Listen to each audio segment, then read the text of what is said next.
This video is sponsored by Squarespace. With spring finally upon us, we're at that special time of year for all couples, which is engagement season. Most of us wedding photographers will be spending most of our time shooting engagements, getting ready for the weddings in the fall. So let's talk about some tips to get your engagement sessions running smoothly and give you the best results this year. Tip number one is to have a set length for your sessions. I know a lot of brand new wedding photographers doing engagement sessions and they don't have an idea of how long they want their sessions to go. And this is a huge no-no because you get out there with your couples and you just start shooting and you can tell there's no plan. Sometimes you end up going too long. Sometimes it's too short. You really need to take a moment and figure out how long you want your sessions to be. Now, I know a lot of wedding photographers will tell you to do a 1 hour session, but in my opinion, that is too short of a time. Now, my sessions run from 2 to 4 hours, and that's mainly because it gives me time for my couples to have an outfit change and also a location change. However, it's just a nice, comfortable buffer. This way I can tell my couples about it and they don't have to feel stressed that they're not going to get enough time. Generally, my couples are using between like 2.5 hours, depending on what we're doing and also with the location and outfit change. Now, the reason I don't like 1 hour is because this is generally your first time physically meeting the couple if you didn't have your meeting in person. So y'all are getting used to each other. Everybody has to warm up to each other. They have to warm up to each other, taking photos together. You have to warm up to them so that you're not like a weird third wheel. Everyone's trying to warm up together for the session.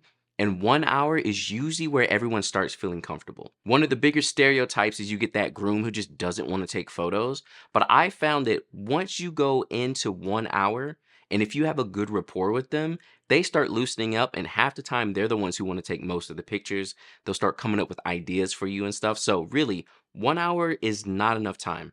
Pretty much you start getting warmed up, and then it's like, oh, time to go. Like, just do a little bit longer than an hour and a half or something.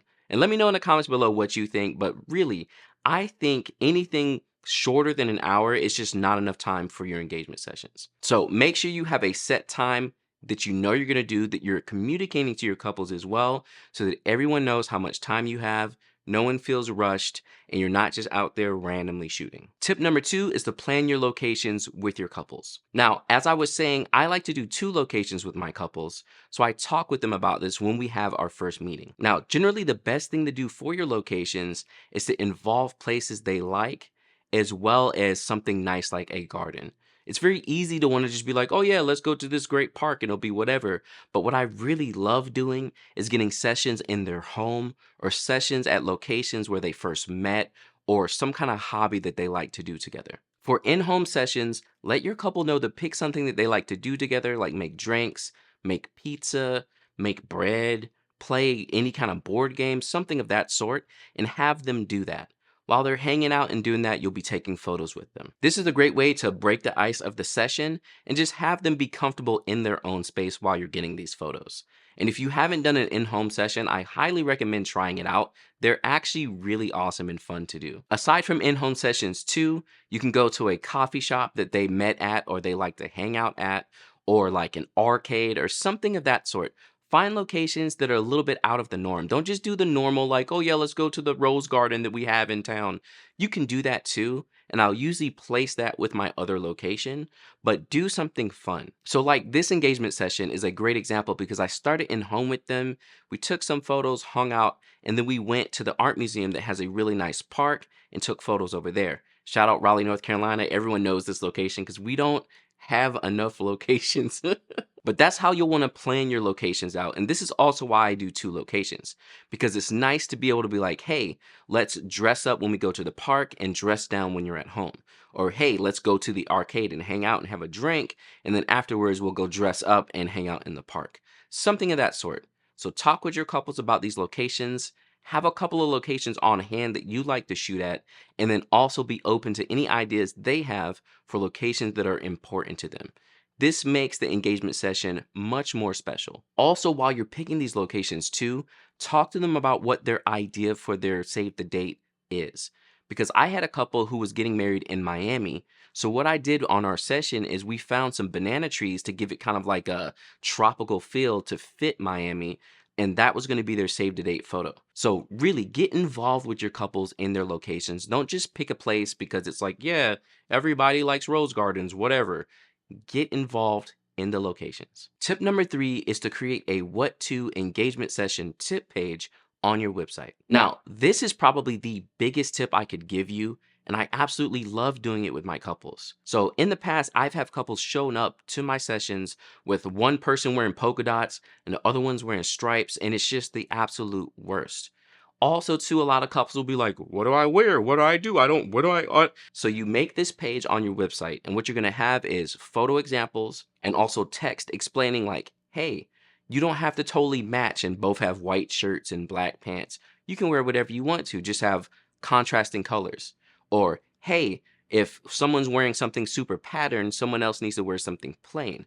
Give them these tips in a nice page. And this does multiple things for you. First off, it has more people visiting your website to a specific page. This will absolutely help your SEO and make your website look better online. Second off, too, it gives your couples tips. And they're going to absolutely love these tips because they're like, oh yeah, I never thought about that. And then you don't have to worry about them asking you 50 questions about their outfits.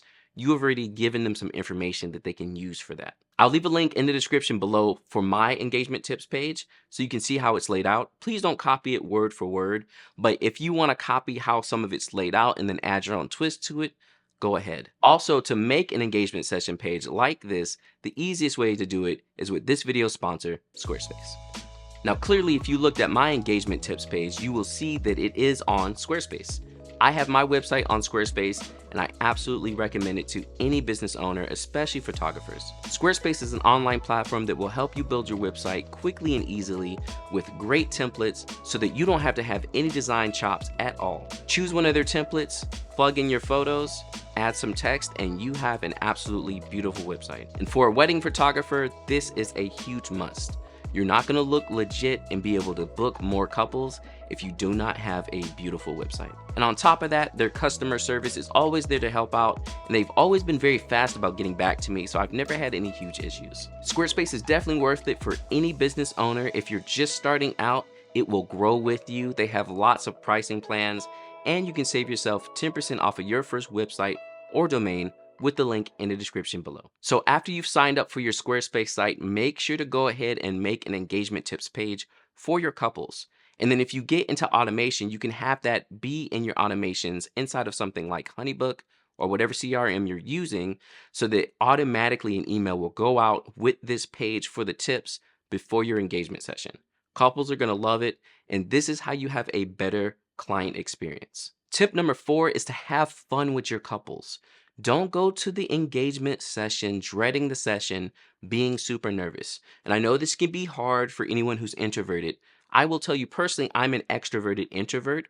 I love being alone. I love my alone time. And honestly, I am not the best socially. So if you've ever met me in person, you'd probably be surprised. But yes, I am an introverted, or I'm an extroverted introvert. But let your couples know that this is not a session where you need to be perfectly prim and just have fun with them. Tell them we're going to have fun. We're going to hang out. Think of it like a date. Y'all forget about me. I'll be in the back. And if something looks wrong, I will let you know. We're going to have a great time. And the kit you bring with you should also reflect this. Now, again, I'm biased towards Fujifilm, and also Sony has nice small cameras, but the smaller the camera, the better to have fun with your couples. If you can have a nice small kit where they don't have this huge camera in their face, that's going to help them get more comfortable in the session. Also, try not to shoot with things like 70 to 200s or a 110 where you're standing 50 years away from your couple, because at this point, you're not a part of the session. You want your sessions to feel nice and fun and not just be a bunch of perfect portraits. That's nice to have one or two of those, but have fun with your couples and show it in the shots. My focal length range is usually between 24 and 85.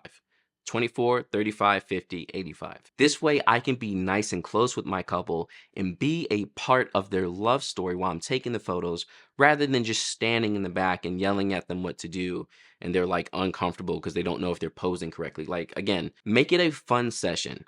Have them dance with each other. Do the in-home section, which will have them having drinks or making pizza or doing something fun they like to do.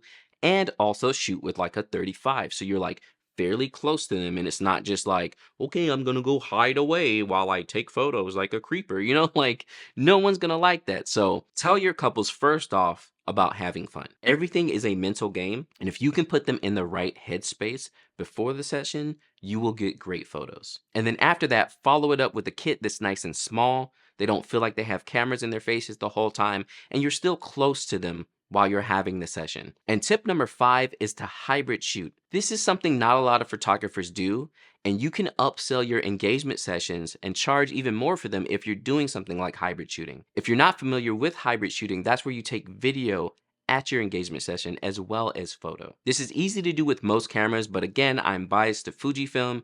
A lot of their cameras now have a nice record button or a switch to movie switch right on the top of the camera. This way, I'm able to quickly take a couple of shots and then switch it to video and then also take a video. Now, hybrid shooting will take a little bit more time, and sometimes as a couples will have to do things twice depending on how you're taking your photos.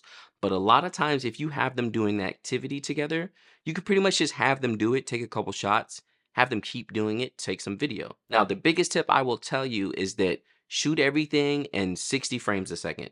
You can slow it down, it'll look great after the fact. Make sure you have a camera that also has image stabilization built into it. The last thing you want is super shaky footage. So if you have a camera with IBIS, it will help out a huge amount. Also, if you can, bring an ND filter with you. Since you want to get your video looking professional, you have to shoot at the shutter speed super slow, so you'll need an ND filter, especially if you're shooting outdoors. Now, if you're not familiar with any of this or you've never hybrid shot, and you want me to make a video about this, please let me know in the comments below. I have a couple engagement sessions coming up myself, which is why I'm making this video, and I would love to get some hybrid footage for you so you could see how it's done and apply it to your own engagement sessions. But hybrid shooting is huge, and once you get done with it, you can make a quick and easy engagement session video that's maybe like a minute long or something, and it's something cool that the couple gets to have, and or they can use it with their save the dates or for their wedding website or anything of that sort. Again, with the economy looking as bad as it does right now,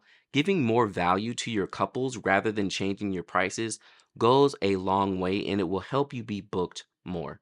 So hybrid shoot most all of your engagement sessions if you can. With these tips, you'll be armed to take on the engagement season and come out with amazing footage and also content that you can use on your own website and for your couples and their save the dates. Also, if you want to see a full engagement session in action, make sure to check out this video, and I'll catch y'all next time.